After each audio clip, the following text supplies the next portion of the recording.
बदलते दौर का भारत है जिसमें दुनिया भारत की तरफ देख रही है और कोविड जैसी चुनौती के समय में भी आप सबके माध्यम से यशस्वी प्रधानमंत्री ने इस प्रकार से आपदा में से अवसर ढूंढ करके भारत की साख बढ़ाई। मैं आप सबको बधाई देता हूं, आपके माध्यम से पूरे हेल्थ डिपार्टमेंट को। सच में इतनी बड़ी चुनौती थी, इतनी बड़ी एक आपदा थी, जिस आपदा में दुनिया हमारी तरफ बहुत सशंकित प्रकार से देख रही थी और हम भी उस दौर से गुजर रहे थे कि भारत जैसा इतना विशाल देश और ऐसे विशाल देश में ऐसी अज्ञात बीमारी, जिस बीमारी के बारे में जितनी बार सोचो उतनी बार उससे अलग प्रकार का एहसास होता है। मैं उस समय प्रभारी मंत्री करके उज्जैन में था और ये भी एक अलग प्रकार की चुनौती थी। बड़ा कठिन दौर था कि जो हमारे स्वास्थ्य के बड़े केंद्र जो आज भी उस तरह से जाने जाते हैं, जैसे उज्जैन, इंदौर, भोपाल, ग्वालियर, जबलपुर, या इस टाइप के बड़े केंद्र जहाँ स्वाभाविक रूप से लोग स्वतः ही इलाज कराने आते हैं, और ऐसे समय में वहाँ आकर इलाज कराने वालों की अपनी एक कठिनाई है। उनकी व्यवस्थाओं को लेकर के जो स्वास्थ्य की सुविधाएं थी, उन सुविधाओं में हमने उनको जितना बेहतर से बेहतर होकर करते हुए स्वास्थ्य में आप सबको जुटे हुए देखा है। लेकिन उससे बड़ा डर ये भी देखा था उस दौर में कि जब किसी कारण से उसी नगर में लोगों के प्राण गए बीमारी से, तो बड़ा कठिन दौर था। मैं जिस जगह था, मुझे एक नया अनुभव आया कि हमारे शमशान कम पड़ रहे जलाने के लिए, तो एक शमशान, दूसरा शमशान, तीसरा शमशान। अकेले उज्जैन जैसी जगह पे 8 शमशान केवल लाश जलाने के लिए हमको इस तरह से वापरना पड़े। पुराने जमाने के कई ऐसे शमशान थे, तो वो दृश्य देखते हैं और उसके जो चित्र निगाह में आते तो आज भी बड़ा एकदम अलग प्रकार का एहसास होता है। लेकिन इसी कठिन चुनौतियों के समय में भी यशस्वी प्रधानमंत्री के नेतृत्व में समान रूप से जो प्रबंधन हो सकता था, और वास्तव में तकनीकी रूप से भी जो टीकाकरण हो रहा, उस टीकाकरण का हिसाब लगाया गया। और दुनिया के ऐसे कई विकासशील देश, विकसित देश, जिनके लिए हेल्थ में बड़े बड़े अलग प्रकार के उनको अपनी सेवाओं के लिए जाना जाता था, वो हमारी व्यवस्थाओं को देख के दंग थे कि ये हो कैसे गया। भारत जैसे देश में न केवल व्यवस्थाओं पे नियंत्रण था, बल्कि यहाँ दवाई भी ईजाद करके जिस प्रकार से रिलीफ दिलाया गया, वाकई ये बड़ी चुनौती थी। और एक एक व्यक्ति का हिसाब, कोई एक दिन भी आगे पीछे आए तो उस ऐप के मालूम से मालूम पड़ जाए कि तुमको कल आना है। ये इतना कहाँ नदी, पहाड़, पर्वत, कहाँ कहाँ आबादी है, कैसे कैसे प्रकार की व्यवस्था है। लेकिन वास्तव में ये तकनीक का जो लाभ उठाते हैं, और इसीलिए तकनीक के आधार पर आज जब यहाँ आपने अनमोल पोर्टल का लॉन्च किया है, तो मेरी अपनी ओर से आप सबको बधाई देता हूँ। ये वास्तव में एक बड़ा काम है।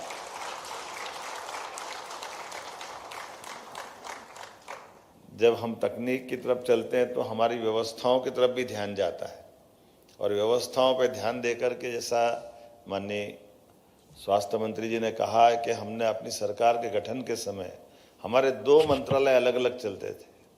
एक चिकित्सा शिक्षा मंत्रालय अलग, एक चिकित्सा पूरा काम देखने वाला अलग।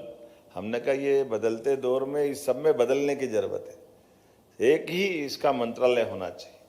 और इसीलिए हमने आते ही पहला निर्णय ये लिया कि 2 मंत्रालय को एक किया। अब उससे आगे बढ़ते हुए आज जब हम एक के बाद एक संकल्प लेके आगे बढ़ रहे हैं, तो कई सारे ऐसे प्रयोग हम कर रहे हैं जिसके माध्यम से हमारा चिकित्सा का क्षेत्र पूरे देश में, मध्य प्रदेश सबसे आगे दिखे, अग्रगण्य दिखे, इस दिशा में हम काम कर रहे हैं। इसीलिए कितने प्रकार के प्रयोग कर रहे हैं कि जैसे हमारी सभी हॉस्पिटल में सुविधाओं की व्यवस्था बढ़े, हॉस्पिटल के अंदर जो मूलभूत चीज़ें वो सब मिले, लेकिन केवल सरकार में न मिलते हुए सरकार के साथ समाज को भी खड़ा करना है, और सरकार और समाज के बीच में अर्धशासकीय रूप में भी हम उसमें कैसे बदलाव ला सकते हैं, क्या क्या सोच सकते हैं। इसीलिए आपने देखा होगा कि हमारे यहाँ यद्यपि थोड़ा रिकॉर्ड खराब था, 1956 में मध्य प्रदेश बना, लेकिन 2002-03 तक हमारे पास केवल 5 मेडिकल कॉलेज थे। आज जब हमने अपनी सरकार बनाई तो सब मिला के 27 मेडिकल कॉलेज हमारे पास प्राइवेट और गवर्नमेंट मिला के हो गए। ये अपने आप में अचीवमेंट था। और हमारी सरकार के गठन होने के बाद 3 मेडिकल कॉलेज हमने सीधी ये सिवनी और नीमच मंदसौर 3 का लोकार्पण हमने कर दिया। कोशिश ये करेंगे इसी साल हमारे 2 सिंगरौली और श्योपुर के 2 मेडिकल कॉलेज अभी हमारे पास हो जाए। एक और लाइन हम ढूंढ रहे हैं, वो लाइन ऐसी है कि हमारे विश्वविद्यालयों को भी और विश्वविद्यालय के अलावा जो कई हमारे हॉस्पिटल है, इन हॉस्पिटल को हम पीपीपी मॉडल पर मेडिकल कॉलेज के लिए उपलब्ध कराना चाहते हैं। इसके पीछे भाव ही इतना है कि हमारे यहाँ मेडिकल कॉलेज अपने आप में जैसे बात करते तो हमारे लिए प्रशिक्षण के लिए, शिक्षण के लिए एक अनुकूल माहौल अलग प्रकार का बनता है। लेकिन ये जो नई डॉक्टर की पौध मिलती है, आज देश के परिदृश्य में देखें तो बड़े पैमाने पे जिसकी आवश्यकता है, आज हम तो बदलते दौर में अब तो और मजा आ रहा है। अमेरिका के रोज फटाके छूट रहे हैं, ट्रम्प का टैरिफ क्या खिलाएगा पता नहीं, लेकिन हम सब जानते हैं कि यह आपदा में से भी अवसर निकलता है। हमने सबने देखा कि सब में टैरिफ बढ़ाया, लेकिन किसी को छोड़ा है तो आपका सेक्टर छूटा है, जहां उनने बड़े पैमाने पे फार्मा सेक्टर को छोड़ा, जिसकी अच्छी संभावना है। लेकिन हम फार्मा सेक्टर पे नहीं रुक रहे, हम तो और आगे बढ़ रहे हैं। हम इसमें मेडिकल टूरिज्म ढूंढ रहे हैं। मेडिकल टूरिज्म के माध्यम से बड़ी संभावना अपने देश की तरफ है और देश में मध्य प्रदेश को हम इसमें आगे बढ़ा रहे हैं। इसीलिए सभी प्रकार से हमारे यहाँ पर अपने यहाँ मेडिकल टूरिज्म में खास करके बड़ी संभावना, इस पर हम काम कर रहे हैं। और इसके अलावा भी मेडिकल टूरिज्म नहीं, मेडिकल टूरिज्म के अलावा भी आपके अपने नगर में भी जो हमारे कैटेगरी वाइज कुछ नगरों की हमने श्रेणी बनाई है। अभी हमने इन्वेस्टमेंट की दृष्टि से रीजनल इंडस्ट्री कॉन्क्लेव और ये जो बड़ी बड़ी अपना औद्योगिकरण की दिशा में आगे बढ़ रहे हैं, तो केवल इंडस्ट्री लगाने में उद्योग नहीं, हमारे ये सेवाओं के सेक्टर को भी जोड़ा है, ऐसे में चिकित्सा को भी जोड़ा है। तो हमारे पास आज क्यों नगर में लोग बड़े पैमाने पे इन व्यवस्थाओं को जोड़े, नगर के नीचे जाने की जरूरत भी है, अर्थात महानगर से नीचे जाने की जरूरत। तो हमारा इंदौर, उज्जैन, भोपाल, ग्वालियर, जबलपुर, ये इसमें से उज्जैन गायब करें तो अपने यहाँ 4 महानगर मोटे तौर पर इस प्रदेश के अंदर है।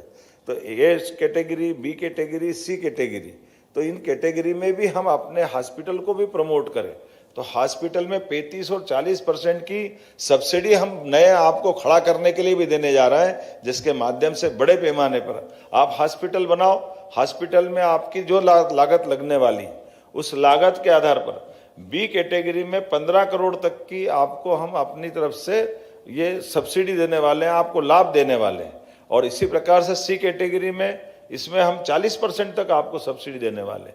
इसके पीछे भाव ही है कि हमारे लिए केवल सरकार सब कुछ करेगी ऐसा नहीं, समाज भी करे।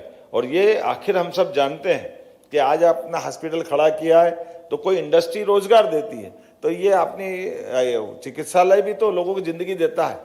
ये जिसके आधार पर योग्य प्रकार से किसी को चिकित्सा की सुविधा मिल जाए, इससे बढ़कर क्या हो सकता है। इसीलिए समान रूप से न केवल हॉस्पिटल, बल्कि मुझे इस बात की प्रसन्नता है, एक और निर्णय हमने किया वो निर्णय भी अपने आप में एम्बुलेंस वाला निर्णय है। एम्बुलेंस को लेकर के पूरे देश में एकमात्र राज्य मध्य प्रदेश ने, जिसने एयर एम्बुलेंस चालू करके हमारे लिए गरीब आदमी की जिंदगी बचाने का काम चालू।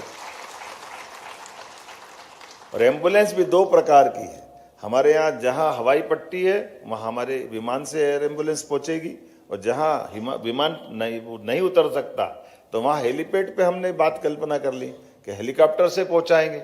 मुझे इस बात की प्रसन्नता, अभी 8 दिन पहले ही एम्स के खुद एक डॉक्टर को हमको मद्रास शिफ्ट करना पड़ा, तो हमने कहा कोई बात नहीं थी, तो मामूली बात है, तुरंत भोपाल से हमने उड़ाया और मद्रास उनको पहुंचा करके आज परमात्मा की दया से वो स्वस्थ है और हमारी योजना के बलबूते पर एक सुयोग्य चिकित्सक को बचाने का हमने काम किया। ऐसे एक नहीं कई, माननीय मंत्री जी यहाँ बैठे हैं, इनके यहाँ तो रीवा में अब रात को 10 बजे तक भी, 11 बजे तक भी, ऐसे कई लोगों का। ऐसे छोटी बात में एक बार डिंडोरी जिले के अंदर हमारे एक बड़े वरिष्ठ अधिकारी जूते पहन रहे हैं, और जूते पहनते पहनते अचानक जैसे उनने जूते में पैर डाला, मालूम पड़ा उसमें सांप बैठा हुआ था। अब सांप ने उसको डस लिया और डसने के कारण से बड़ी घबराहट थी। ये उस समय की बात थी जब हमको ये सब एहसास हुआ कि करना चाहिए। वो भागे अपने को आपको बचाते, अब कितनी भी तेज जाए कैसे भी जाए, लेकिन जबलपुर आते में भी 3 घंटे से कम समय नहीं लग रहा था। भगवान करे राम राम करते करते वो आ गए। और जब उनने आकर हमारी सरकार का गठन हो ही हुआ था, उन्होंने कहा सर कुछ भी करो, ये इतना बड़ा प्रदेश है, इतनी बड़ी व्यवस्था है, इसमें कम से कम जो मूलभूत सुविधा है, हमने उसी दिन कसम खाई कि हम तुरंत इंतजाम करेंगे। मुझे इस बात की प्रसन्नता कि अब एक साल हो गया, लगभग 100 से ज़्यादा ऐसे लोगों के घटनाक्रम में हमने अपनी भूमिका अदा की है। इसमें केवल डॉक्टर और कलेक्टर दोनों डिसाइड करते हैं। और आयुष्मान में तो निःशुल्क है, सशुल्क भी है। जो सक्षम है वो सशुल्क एयर एम्बुलेंस का उपयोग कर सकते हैं, लेकिन जो आयुष्मान वाले हैं उनको तो निःशुल्क हमने व्यवस्था दी कि व्यक्ति की जान से बढ़कर कुछ नहीं है। लेकिन ये प्रयोग पहली बार हुआ है, ऐसे और बहुत सारे प्रयोग करने जा रहे हैं। लेकिन आज तो विश्व स्वास्थ्य दिवस की जब हम बात कर रहे हैं तो वास्तव में ये अद्भुत समय चल रहा है। जब हमारे यहाँ हम एलोपैथिक की बात कर रहे हैं तो आयुष डिपार्टमेंट के माध्यम से बाकी विभागों को भी जोड़ा, बाकी पैथियों को भी जोड़ा है। चिकित्सा में केवल एलोपैथिक नहीं है, आयुर्वेदिक भी है, नेचुरोपैथी भी है। और कुल मिलाकर के समग्र दृष्टि से देखा जाए तो वाकई ये कोविड के समय सबको समझ में आ गई थी। एलोपैथिक का हम इज्जत करते हैं, अच्छी बात है, लेकिन एलोपैथिक में भी जो छोटी मोटी कमियां थी उसको आपने भी सबने आयुर्वेद के माध्यम से नज़दीक से देख लिया। हम सब जानते हैं, हम इन व्यवस्थाओं के आधार पर, लेकिन आज अपने जब इस तरह से भारत की पहचान बनती है कि यहाँ के डॉक्टरों की योग्यता भी सबसे बढ़कर है और यहाँ के वैज्ञानिकों की योग्यता भी सबसे बढ़कर है, और सब अपने जीवन में धन्वंतरी से जुड़ करके अपना आनंद महसूस करते हैं, जो जियो और जीनो दो की तरफ ले जाते हैं। मेरी अपनी ओर से